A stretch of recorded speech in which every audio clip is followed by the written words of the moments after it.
बिस्मिल्लाहिर्रहमानिर्रहीम। अस्सलाम वालेकुम। कुकिंग मॉम 68 में आप सबको खुशामदीद कहती हूँ। उम्मीद करती हूँ आप सब खैरियत से होंगे। आज हम बनाने जा रहे हैं मुर्ग छोले। हम बनाना स्टार्ट करते हैं। इसके लिए है मैंने 1 पाव सफ़ेद छोले। छोलों को मैंने अच्छी तरीके से धोकर इसमें 1 खाने का चम्मच मीठा सोडा शामिल करके इसको हम भिगो देंगे 6 से 8 घंटे के लिए, या आप रात भर भी इसको भिगो सकते हैं। छोलों को हम ढककर रख देंगे। छोलों को हमने 6 से 8 घंटे भिगोने के बाद उबालने के लिए रख दिया है। ये देखिए हमारे छोले उबल रहे हैं। छोलों को पहले उबाल आने तक फुल आंच पर पकाएं, उसके बाद थोड़ी दरमियानी आंच पर कर उबाल आने दें। अब इसमें हम आधे उबल जाने के बाद इसमें छोलों में नमक शामिल करेंगे और छोलों को हम पूरा उबाल लेंगे। छोले उबलते वक्त शुरू में ही नमक नहीं डालना चाहिए, क्योंकि इससे छोले अच्छी तरह से नहीं गलते। थोड़े आधे गल जाने के बाद छोलों में नमक शामिल करें। बिस्मिल्लाहिर्रहमानिर्रहीम। ये हमने 4 अदद टमाटर लिए हैं। टमाटरों को हमने मोटा मोटा काट लिया है और हम इसमें 3 अदद प्याज शामिल करेंगे। प्याज को भी हमने मोटा मोटा काट लिया है। 1 जवा इसमें हम लहसुन शामिल करेंगे। अब इसके अंदर हम शामिल करेंगे 1 प्याली पानी। पानी डालने के बाद हम इन सबको अच्छी तरह से मिला लेंगे। ये अभी तक हमने चूल्हे पर नहीं रखा है। अब हम इसको रखेंगे चूल्हे के ऊपर। उबाल आने के बाद 15 मिनट तक हम दम वाली आंच पर पकाएंगे। 15 मिनट के बाद अब हम चेक करेंगे कि टमाटर प्याज गल चुके हैं या नहीं। ये देखिए टमाटर प्याज और लहसुन सब हमारे गल चुके हैं। अब हम इसका चूल्हा बंद कर देंगे। चूल्हा बंद करने के बाद हम इसको थोड़ी देर ठंडा होने देंगे। फिर ठंडा होने के बाद इसको हम पीस लेंगे। ये हमने टमाटर प्याज और लहसुन जो हमने गलाए थे ये ठंडे हो चुके हैं। ये देखें, हम इन सबको अब पीस लेंगे। ये हमने 1.5 कप तेल लिया है। 1 खाने का चम्मच अदरक का पेस्ट डालेंगे अब हम इसमें। फिर हम इसको 2 मिनट के लिए फ्राई करेंगे और हमने ये चूल्हा दरमियानी आंच पर चलाया हुआ है। 2 मिनट अच्छे से इसको अदरक को फ्राई कर लेंगे हम।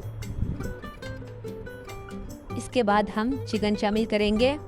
हमारी चिकन आधा किलो है, जिसको मैंने अच्छे से धोकर छलनी में निथारने के लिए रख दिया था। आधा किलो हम इसमें चिकन शामिल करेंगे। चिकन को भी हम 2 से 3 मिनट फ्राई करेंगे।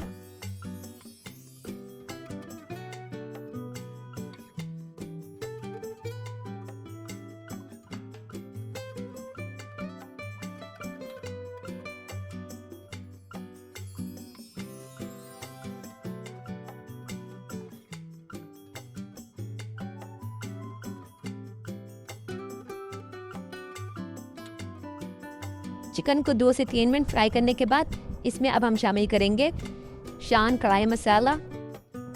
हम मसाले को 1 से 2 खाने का चम्मच बचा देंगे, जिसका इस्तेमाल हम बाद में करेंगे।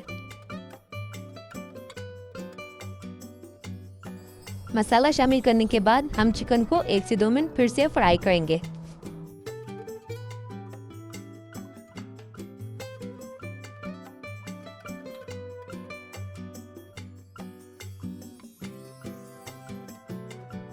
अब हमने जो टमाटर लहसुन प्याज का पेस्ट बनाया था वो शामिल कर देंगे।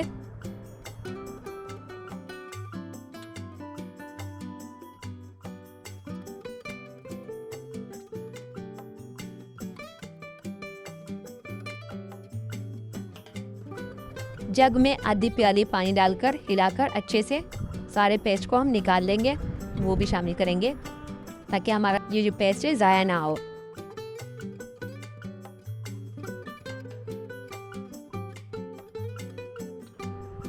चूल्हे की आंच को हम बढ़ा लेंगे। अगर आपको हमारी ये रेसिपी ज़रा सी भी पसंद आ रही है तो आप इसको like, share, comment and subscribe करें। चिकन में बॉईल आने के बाद इसको ढक्कन से ढक दें और चिकन को गल जाने तक पकाएं दम वाली आंच पर।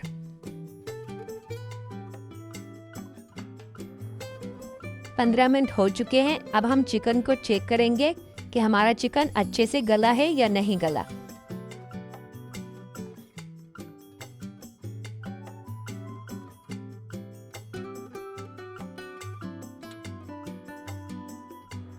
हमारा चिकन अच्छे से गल चुका है।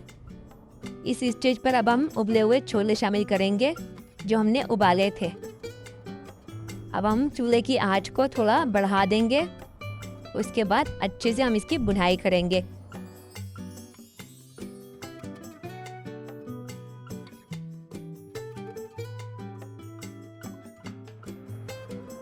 पाँच से 6 मिनट अच्छे से हम इसकी तेज आंच पर भुनाई करेंगे।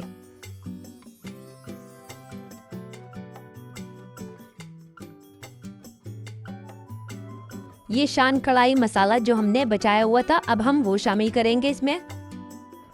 मैं जो भी खाना बनाती हूँ उसके एंड में ज़रूर मसालों को 1 से 2 खाने का चम्मच बचा लेती हूँ, उसके बाद शामिल करती हूँ। इससे टेस्ट बहुत ज़्यादा अच्छा आता है। आप भी ट्राई कीजिएगा, इंशाल्लाह आपका खाना बहुत ज़्यादा लजीज बनेगा। मेरे कहने पर आप एक मर्तबा ज़रूर ट्राई कीजिएगा।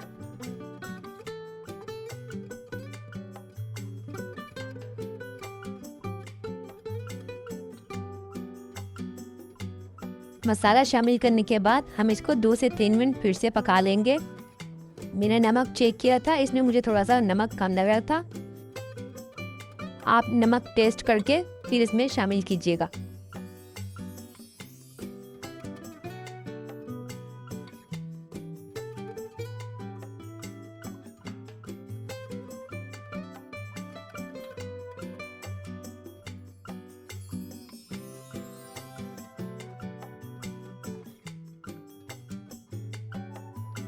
हमारे मुर्ग छोले तैयार है। अब मैं चूल्हा बंद कर दूंगी।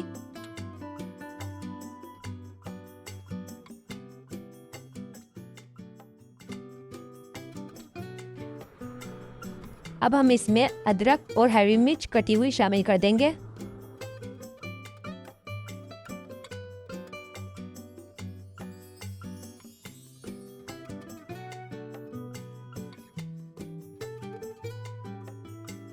और कटा हुआ हरा धनिया शामिल करेंगे इसमें और अच्छी तरीके से मिक्स कर लेंगे।